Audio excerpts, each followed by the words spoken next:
Yo, what is going on YouTube? This has Gold here with my review of the 2013 Malaysian Grand Prix that occurred literally about half an hour ago to 40 minutes. I didn't watch it at the actual time of it being done because I was at a friend's house. But I watched it just now, and what a Grand Prix it was. Lots of drama, lots of controversy as well, which is very important. Before I get into the controversy that went on, I'll give you the list of the top 10. It was the two Red Bulls, Vettel first, Webber second, followed by the two Mercedes, Hamilton third, Rosberg fourth, followed by the two Lotuses of Grosjean 5th, Raikkonen 6th, followed by Hulkenberg, Perez, and finally Jean-Eric Vergne round out the top 10. Bottas and Gutierrez just missing out on the points, unfortunately. There were a few retirements, including Fernando Alonso crucially, and the two Force Indias, which is pretty bad. But anyway, on to review. Basically, the main highlights of what happened in this Grand Prix is that at the start it was raining. So in the first corner, Fernando Alonso clipped the back of Sebastian Vettel's car, who sent his front wing sparking all the way around the track. And when he got back to go around for another lap, basically the front wing went underneath the car, which is the third most scariest thing according to Martin Brundle. Basically, he just flew into the gravel. And we sort of put down his championship hopes, although it is still fairly early on in the season. Vettel then fell back and then fell forward, and fell back and then fell forward. And by the most important laps were probably lap 43 and 44. It was a great battle of Mark Webber, but unfortunately he wasn't even meant to have this battle because Red Bull told him that he had to just stay in position, stay behind Mark Webber, play a team game, but he completely ignored them, and he annoyed Mark Webber. Actually, Mark Webber was pretty upset. And this was a similar situation with Mercedes, but Hamilton should have really just let Rosberg through. But Rosberg, the team leader, just said no, you can't let him through because of fair team game. But basically, so Rosberg and Webber were left very disheartened, and Hamilton felt disheartened as well. Because on the podium, we felt Rosberg should have been there. He would have passed him really easily, which is a shame for Nico Rosberg. But still, he'll do well in the next Grand Prix. He was pretty angry. He asked the team leader Rosberg several times to basically let me pass Hamilton, but he said no, you've got to play a team game. But apart from that, going down the other list, the two Lotuses are really nowhere in the race. And Massa was in the top 10 as well, by the way. Yeah, Massa was, I believe, 6th, 5th or 6th for anything, along with the two Lotus cars that she was fighting for quite a long time. And basically, there were no really highlights apart from when Raikkonen tried to overtake Perez. And Perez was also in the top 10 at some point. So basically, nowhere really for them. Hulkenberg had a good Grand Prix. He moved up from quite a considerable place back in the first few corners. I think he got to about 8th. It's a good drive by him in total after his first start, because he didn't obviously start in Melbourne because of fuel problems.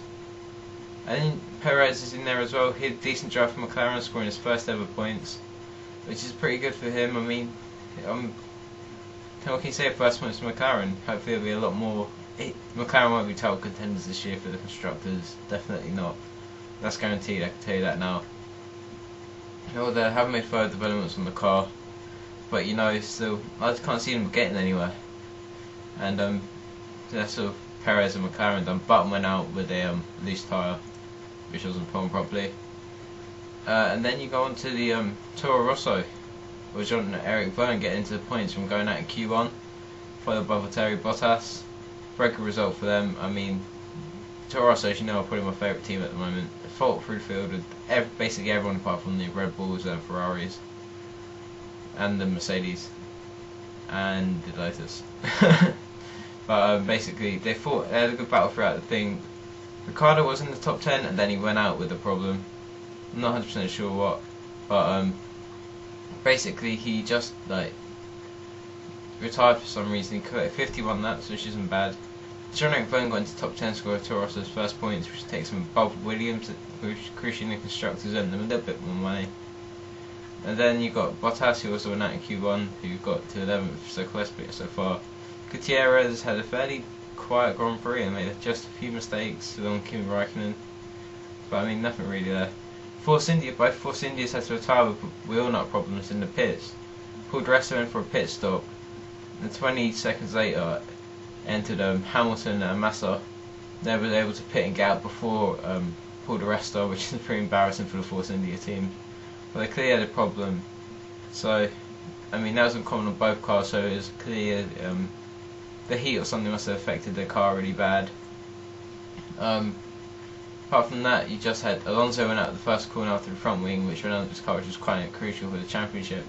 Massa sort of fell away in the Grand Prix. I'm quite disappointed about that. Expecting him to be higher up, but you know what? He couldn't do it, so fair enough. And then that's about it. So the main talk points is that Mark Webber was not happy with his teammate Sebastian Vettel.